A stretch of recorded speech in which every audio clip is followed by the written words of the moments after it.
അധ്യായം 28. സമരിയായിക്ക് താക്കീത്. എഫ്രായിമിലെ മദ്യപന്മാരുടെ ഗർവിഷ്ഠ കിരീടത്തിനും മദോത്തന്മാരുടെ സമ്പന്നമായ താഴ്വരയുടെ ശിരസിൽ അണിഞ്ഞിരിക്കുന്ന മഹത്തായ സൗന്ദര്യത്തിൻ്റെ വാടിക്കൊഴിയുന്ന പുഷ്പത്തിനും ദുരിതം.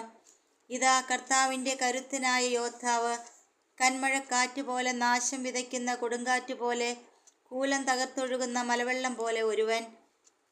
അവൻ അവരെ എഫ്രായിമിലെ നിലത്ത് ഊക്കോടെ വലിച്ചെറിയും. മദോന്മത്തരുടെ കിരീടം നിലത്തിട്ട് ചവിട്ടും. ഫലപുഷ്ടമായ താഴ്വരയുടെ ശിരസിൽ അതിൻ്റെ മഹത്തായ സൗന്ദര്യത്തിൻ്റെ വാടിക്കൊഴിയുന്ന പുഷ്പം വേനൽക്കാലത്തിന് മുമ്പ് ആദ്യം പാകമാകുന്ന അത്തിപ്പഴം പോലെയാണ്. അത് കാണുന്നവൻ അതിനെ പറിച്ചു തിന്നുന്നു. അന്ന് സൈന്യങ്ങളുടെ കർത്താവ് മഹത്വത്തിൻ്റെ മകുടമായിരിക്കും. തൻ്റെ ജനത്തിൽ അവശേഷിക്കുന്നവർക്ക് അവിടുന്ന് സൗന്ദര്യത്തിൻ്റെ കിരീടമായിരിക്കും. അവിടുന്ന് ന്യായാധിപന് നീതിയുടെ ആത്മാവും നഗര കവാടത്തിങ്കിൽ നിന്ന് ശത്രുവിനെ തുരുത്തുന്നവർക്ക് ശക്തിയുമായിരിക്കും.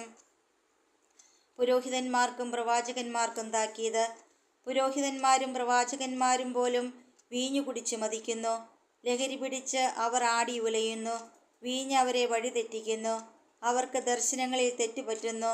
ന്യായവിധിയിൽ കാലിടറുന്നു. എല്ലാ മേശകളും ഛർദ്ദി കൊണ്ട് നിറഞ്ഞിരിക്കുന്നു. മലിനമല്ലാത്ത ഒരു സ്ഥലവുമില്ല. അവർ പറയുന്നു, ആരെയാണ് ഇവൻ പഠിപ്പിക്കുന്നത്? ആർക്കു വേണ്ടിയാണ് ഇവൻ സന്ദേശം വ്യാഖ്യാനിക്കുന്നത്? മുലകുടി മാറിയ ശിശുക്കൾക്കു വേണ്ടിയോ? ഇത് നിയമത്തിൻ്റെ മേൽ നിയമമാണ്, നിയമത്തിൻ്റെ മേൽ നിയമം, ചട്ടത്തിൻ്റെ മേൽ ചട്ടമാണ്, ചട്ടത്തിന്മേൽ ചട്ടം. ഇവിടെ അല്പം, അവിടെ അല്പം. വിദ്വാന്മാരുടെ അധരങ്ങൾ കൊണ്ടും അന്യഭാഷക്കാരുടെ നാവുകൊണ്ടും കർത്താവ് ഈ ജനത്തോട് സംസാരിക്കും. അവിടുന്ന് ജനത്തോട് അരുളി ചെയ്തിട്ടുണ്ട്, ഇതാണ് വിശ്രമം. പരീക്ഷണർക്ക് വിശ്രമം നൽകുക, ഇതാണ് വിശ്രമം. എന്നിട്ടും അവർ ശ്രവിച്ചില്ല. അതിനാൽ കർത്താവിൻ്റെ വചനം അവർക്ക് നിയമത്തിൻ്റെ നിയമമാണ്, നിയമത്തിന്മേൽ നിയമം, ചട്ടത്തിന്മേൽ ചട്ടമാണ്, ചട്ടത്തിന്മേൽ ചട്ടം. ഇവിടെ അല്പം, അവിടെ അല്പം. അങ്ങനെ അവർ പോയി പുറകോട്ട് മറിഞ്ഞു വീണ് തകരുകയും വലയിൽ അകപ്പെടുകയും ചെയ്യും. ജെറുസലേമിൽ ഈ ജനത്തെ ഭരിക്കുന്ന നിന്ദകരെ, കർത്താവിൻ്റെ വചനം ശ്രവിക്കുവിൻ. മരണവുമായി ഞങ്ങൾ ഒരു ഉടമ്പടിയുണ്ടാക്കി, പാതാളവുമായി ഞങ്ങൾക്കൊരു കരാറുണ്ട്. മഹാമാരി പാഞ്ഞു വരുമ്പോൾ അത് ഞങ്ങളെ സ്പർശിക്കുകയില്ല. എന്തെന്നാൽ വ്യാജമാണ് ഞങ്ങളുടെ അഭയം, നുണയാണ് ഞങ്ങളുടെ സങ്കേതമെന്ന് നിങ്ങൾ പറഞ്ഞു. അതിനാൽ ദൈവമായ കർത്താവ് അരുളി ചെയ്യുന്നു, ഇതാ, ഞാൻ സിയോനിൽ ഒരു കല്ല്, ശോധന ചെയ്ത കല്ല് അടിസ്ഥാനമായിടുന്നു. വിലയിട്ട മൂലക്കല്ല് ഉറപ്പുള്ള അടിസ്ഥാനമായി ഇട്ടിരിക്കുന്നു. വിശ്വസിക്കുന്നവൻ ചഞ്ചലചിത്തനാവുകയില്ല. ഞാൻ നീതിയെ അളവു ചരടും ധർമ്മനിഷ്ഠയെ തൂക്കുകട്ടയുമാക്കും. കന്മഴ വ്യാജത്തിൻ്റെ അഭയസങ്കേതത്തെ തൂത്തെറിയും. പ്രവാഹങ്ങൾ അഭയകേന്ദ്രത്തെ മുക്കിക്കളയും. മരണവുമായുള്ള നിങ്ങളുടെ ഉടമ്പടി അസാധുവാക്കും. പാതാളവുമായുള്ള കരാർ നിലനിൽക്കുകയില്ല. അപ്രതിരോധ്യമായ മഹാമാരിയും തകർക്കപ്പെടും. അത് കടന്നു പോകുമ്പോൾ നിന്നെ ഗ്രസിക്കും. പ്രഭാതം തോറും അത് ആടി ഉലയും. പകലും രാത്രിയും അതുണ്ടാകും. അതിൻ്റെ വാർത്ത കേൾക്കുന്നത് തന്നെ കൊടും ഭീതി ഉളവാക്കും. നിവർന്നു കിടക്കാൻ വയ്യാത്ത വിധം കിടക്ക നീളം കുറഞ്ഞതും പുതയ്ക്കാനാവാത്ത വിധം പുതപ്പ് വീതിയില്ലാത്തതുമാണ്. പെരാസീം പർവ്വതത്തിൽ ചെയ്തതുപോലെ കർത്താവ് തൻ്റെ അകൃത്യം നിർവഹിക്കാൻ എഴുന്നേൽക്കും. അവിടുത്തെ പ്രവൃത്തി ദുർഗ്രഹമാണ്. ഗിബിയോൻ താഴ്വരയിൽ വച്ച് എന്ന പോലെ അവിടുന്ന് ക്രുദ്ധനാകും. അവിടുത്തെ പ്രവൃത്തി ദുരൂഹമാണ്. അതിനാൽ നിങ്ങൾ നിന്ദിക്കരുത്. നിന്ദിച്ചാൽ നിങ്ങളുടെ ബന്ധനങ്ങൾ കഠിനമാകും. ദേശം മുഴുവൻ്റെയും മേൽ വരാനിരിക്കുന്ന നാശത്തെക്കുറിച്ചുള്ള സൈന്യങ്ങളുടെ കർത്താവിൻ്റെ വിധി ഞാൻ കേട്ടു. കർഷകൻ്റെ ഉപമ. എൻ്റെ സ്വരത്തിന് ചെവി തരുവിൻ, ശ്രദ്ധാപൂർവം എൻ്റെ വാക്ക് കേൾക്കുവിൻ. വിതയ്ക്കാൻ ഉഴുതുന്നവൻ എപ്പോഴും ഉഴുതുകൊണ്ടിരിക്കുമോ? അവൻ എപ്പോഴും നിലമിളക്കി കട്ട ഉടച്ചുകൊണ്ടിരിക്കുമോ? നിലമൊരുക്കി കഴിയുമ്പോൾ അവൻ ചതകുപ്പ വിതറുകയും ജീരകം വിതയ്ക്കുകയും ഗോതമ്പ് വരിവരിയായി നടുകയും ബാർലി യഥാസ്ഥാനം വിതയ്ക്കുകയും ചെറുഗോതമ്പ് അതിനുള്ളിലിടുകയും ചെയ്യുന്നില്ലേ? എന്തെന്നാൽ അവന് ശരിയായ അറിവ് ലഭിച്ചിരിക്കുന്നു. അവൻ്റെ ദൈവം അവനെ അഭ്യസിപ്പിക്കുന്നു. ചതകുപ്പ മെതിക്കാൻ മെതിവണ്ടി ഉപയോഗിക്കുകയോ ജീരകത്തിൻ്റെ പുറത്ത് വണ്ടിച്ചക്രം ഉരുട്ടുകയോ ചെയ്യുന്നില്ല. ചതകുപ്പിയും ജീരകവും വടികൊണ്ട് തല്ലിക്കൊഴിക്കുന്നു. ധാന്യം മെതിക്കുമ്പോൾ അത് ചതച്ചു കളയുമോ? ആരും തുടർച്ചയായി മെതിച്ചുകൊണ്ടിരിക്കുന്നില്ല. കുതിരയെ കെട്ടിയ വണ്ടി ഓടിച്ച് ചക്രം കൊണ്ട് അത് ചതച്ചു കളയുന്നില്ല. സൈന്യങ്ങളുടെ കർത്താവിൽ നിന്നാണ് ഈ അറിവ് ലഭിക്കുന്നത്. അവിടുത്തെ ഉപദേശം വിസ്മരണീയവും ജ്ഞാനം മഹോന്നതവുമാണ്. അധ്യായം 29. ജെറുസലേമിന് താക്കീതും വാഗ്ദാനവും. അരിയേൽ, അരിയേൽ, ദാവീദ് പാളയമടിച്ച നഗരമേ, നിനക്ക് ദുരിതം. 1 വർഷം കൂടി കഴിഞ്ഞുകൊള്ളട്ടെ, ഉത്സവങ്ങൾ യഥാക്രമം നടക്കട്ടെ. ഞാൻ അരിയേലിന് കഷ്ടത വരുത്തും, അവിടെ വിലാപധ്വനി ഉയരും. നീ എനിക്ക് തീ കൂട്ടിയ ബലിപീഠം പോലെയായിരിക്കും. ഞാൻ നിനക്ക് ചുറ്റും പാളയമടിക്കും, മൺതിട്ട ഉയർത്തി ഞാൻ ആക്രമിക്കും, നിനക്കെതിരെ ഉപരോധം ഏർപ്പെടുത്തും. അപ്പോൾ ഭൂമിയുടെ അഗാധത്തിൽ നിന്ന് നീ സംസാരിക്കും, പൊടിയിൽ നിന്ന് നിന്റെ ശബ്ദം ഉയരും. ഭൂതത്തിൻ്റേതുപോലെ നിന്റെ സ്വരം മണ്ണിൽ നിന്ന് ഉയർന്നു കേൾക്കും. പൊടിയിൽ കിടന്ന് നീ മന്ത്രിക്കുന്നത് കേൾക്കും. നിന്റെ ശത്രുക്കളുടെ കൂട്ടം ധൂളി പോലെയും നിർദ്ദയരുടെ കൂട്ടം പറക്കുന്ന പതിരുപോലെയുമായിരിക്കും. എന്നാൽ നനച്ചിരിക്കാതെ നിമിഷത്തിനകം സൈന്യങ്ങളുടെ കർത്താവ് നിന്നെ സന്ദർശിക്കും. ഇടിമുഴക്കത്തോടും ഭൂമി കുലുക്കത്തോടും ഭയങ്കര നാദത്തോടും ചുഴലിക്കാറ്റോടും കൊടുങ്കാറ്റോടും ദഹിപ്പിക്കുന്ന അഗ്നിയോടും കൂടെ അവിടുന്ന് വരും. അരിയേലിനെതിരെ യുദ്ധം ചെയ്യുന്ന ജനതകളുടെ കൂട്ടം, അവൾക്കും അവളുടെ കോട്ടയ്ക്കുമെതിരെ യുദ്ധം ചെയ്ത് അവളെ കഷ്ടപ്പെടുത്തുന്നവൻ സ്വപ്നം പോലെ നിശാദർശനം പോലെയാകും.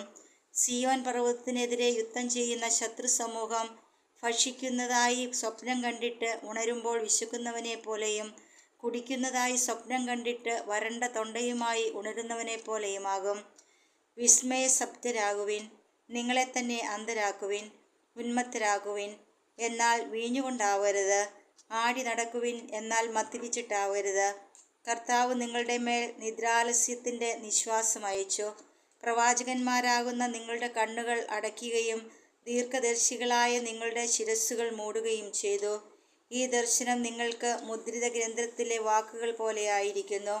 ഇത് വായിക്കുക എന്ന് പറഞ്ഞ് വായിക്കാൻ അറിയാത്തവൻ്റെ കയ്യിൽ കൊടുക്കുമ്പോൾ, ഇത് മുദ്ര വയ്ക്കപ്പെട്ടിരിക്കുന്നു, വായിക്കാൻ കഴിയുകയില്ല എന്ന് അവൻ പറയുന്നു. വായിക്കുക എന്ന് പറഞ്ഞ് വായിക്കാൻ അറിഞ്ഞുകൂടാത്തവൻ്റെ കയ്യിൽ ആ പുസ്തകം കൊടുക്കുമ്പോൾ, എനിക്ക് വായിക്കാനാവുകയില്ല എന്നും അവനും പറയുന്നു. കർത്താവ് അരുളിച്ചെയ്തു, ഈ ജനം വാക്കുകൊണ്ട് മാത്രം എന്നെ സമീപിക്കുകയും അധരം കൊണ്ട് മാത്രം എന്നെ ആരാധിക്കുകയും ചെയ്യുന്നു. ഇവരുടെ ഹൃദയം എന്നിൽ നിന്ന് അകന്നിരിക്കുന്നു. എൻ്റെ നേരെ ഇവരുടെ ഭക്തി മനഃപ്പാഠമാക്കിയ മാനുഷിക നിയമമാണ്. അതിനാൽ ഞാൻ വീണ്ടും ഈ ജനത്തോട് വിസ്മയനീയമായ വൻ കാര്യങ്ങൾ ചെയ്യും. ഇവരുടെ ജ്ഞാനികളുടെ ജ്ഞാനം നശിക്കും, വിവേകികളുടെ വിവേചനശക്തി ഇല്ലാതാകും. തങ്ങളുടെ ആലോചനകളെ കർത്താവ് കാണാതെ അഗാധത്തിൽ ഒളിച്ചു വയ്ക്കുകയും തങ്ങളുടെ പ്രവൃത്തികൾ അന്ധകാരത്തിൽ നടത്തുകയും ഞങ്ങളെ ആര് കാണും, ഞങ്ങളെ ആരറിയുമെന്ന് ചോദിക്കുകയും ചെയ്യുന്നവർക്ക് ദുരിതം. നീ വസ്തുക്കളെ കീഴ്മേൽ മറിക്കുന്നു. സൃഷ്ടാവിനെക്കുറിച്ച് അവനല്ല എന്നെ സൃഷ്ടിച്ചതെന്നോ, ഉരുവാക്കപ്പെട്ട വസ്തു തനിക്ക് രൂപം നൽകിയവനെക്കുറിച്ച് അവന് അറിവില്ല എന്നോ പറയത്തക്ക വിധം കുശവനും കളിമണ്ണും ഒന്നുപോലെ പരിഗണിക്കപ്പെടുമോ? ലെബനോൻ ഫലസമൃദ്ധമായി ഒരു വയലായിത്തീരാനും അതൊരു വനമായി പരിഗണിക്കുവാനും അല്പസമയം പോരെ. അന്ന് ചെകിടർ ഗ്രന്ഥത്തിലെ വാക്കുകൾ വായിച്ചു കേൾക്കുകയും അന്ധർക്ക് അന്ധകാരത്തിൽ ദർശനം ലഭിക്കുകയും ചെയ്യും. ശാന്തശീലർക്ക് കർത്താവിൽ നവ്യമായ സന്തോഷം ലഭിക്കും. ദരിദ്രർ ഇസ്രായേലിൻ്റെ പരിശുദ്ധിയിൽ ആഹ്ലാദിക്കും.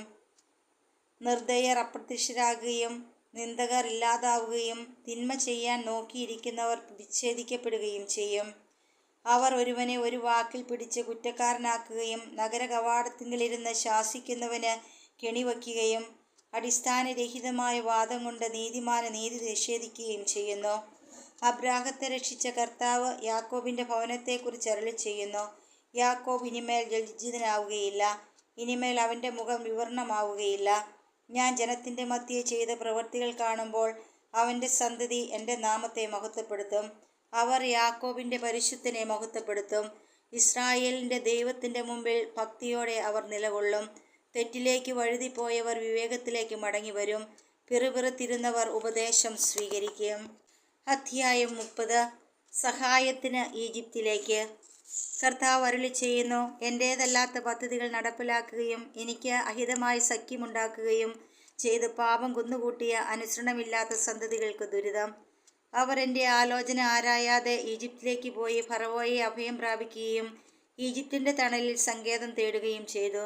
അതിനാൽ ഫറവോയുടെ സംരക്ഷണം നിങ്ങൾക്ക് ലജ്ജയും ഈജിപ്തിലെ തണലിലെ സങ്കേതം നിങ്ങൾക്ക് അപമാനവുമാകും. അവൻ്റെ ഉദ്യോഗസ്ഥന്മാർ സോവാനിലും നയതന്ത്ര പ്രതിനിധികൾ ഹാനേസിലും എത്തിയിട്ടും നിങ്ങൾ നിഷ്പ്രയോജനമായ ഈ ജനത നിമിത്തം അപമാനിതരായി. സഹായമോ നേട്ടമോവല്ല അവർ മൂലം ലഭിച്ചത്, ലജ്ജയും അവമാനവും മാത്രം. നെഗബിലെ വന്യമൃഗങ്ങളെക്കുറിച്ചുള്ള അരുളപ്പാട്. കഷ്ടതയും കഠിനവേദനയും നിറഞ്ഞ ദേശത്തിലൂടെ സിംഹവും അണലിയും പറക്കുന്ന സർപ്പം ഇറങ്ങിവരുന്ന ദേശത്തിലൂടെ അവർ കഴുതപ്പുറത്ത് സമ്പത്തും ഒട്ടകപ്പുറത്ത് വിലയുറ്റ വിഭവങ്ങളും തങ്ങൾക്ക് ഉപകരിക്കാത്ത ഒരു ജനതയ്ക്ക് വേണ്ടി കൊണ്ടുപോകുന്നു. ഈജിപ്തിൻ്റെ സഹായം വ്യർത്ഥവും നിഷ്ഫലവുമാണ്. അതിനാൽ ഞാൻ അവളെ നിശ്ചലയായിരിക്കുന്ന റാഹാബ് എന്ന് വിളിച്ചു. അവിശ്വസ്ത ജനം. വരുംനാളിൽ എന്നേക്കുമുള്ള സാക്ഷ്യത്തിനായി ഇത് അവരുടെ മുൻപിൽ ഒരു ഫലകത്തിൽ രേഖപ്പെടുത്തുകയും പുസ്തകത്തിൽ എഴുതുകയും ചെയ്യുക. എന്തെന്നാൽ അവർ കലഹിക്കുന്ന ജനവും വ്യാജം പറയുന്ന മക്കളും കർത്താവിൻ്റെ ഉപദേശം ശ്രവിക്കാത്ത സന്തതികളുമാണ്.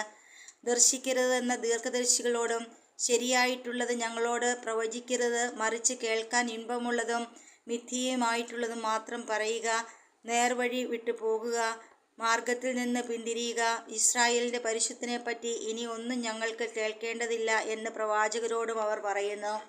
അതിനാൽ ഇസ്രായേലിൻ്റെ പരിശുദ്ധൻ അരുളി ചെയ്യുന്നു, നിങ്ങൾ ഈ വചനം തിരസ്കരിക്കുകയും മർദ്ദനത്തിലും വൈകൃതത്തിലും വിശ്വസിക്കുകയും അവയിൽ ആശ്രയിക്കുകയും ചെയ്യുന്നതിനാൽ ഈ അകൃത്യം നിങ്ങൾക്ക് തകർന്നു വീഴാറായി തള്ളി നിൽക്കുന്ന ഉയർന്ന മതിലിലെ വിള്ളൽ പോലെയായിരിക്കും.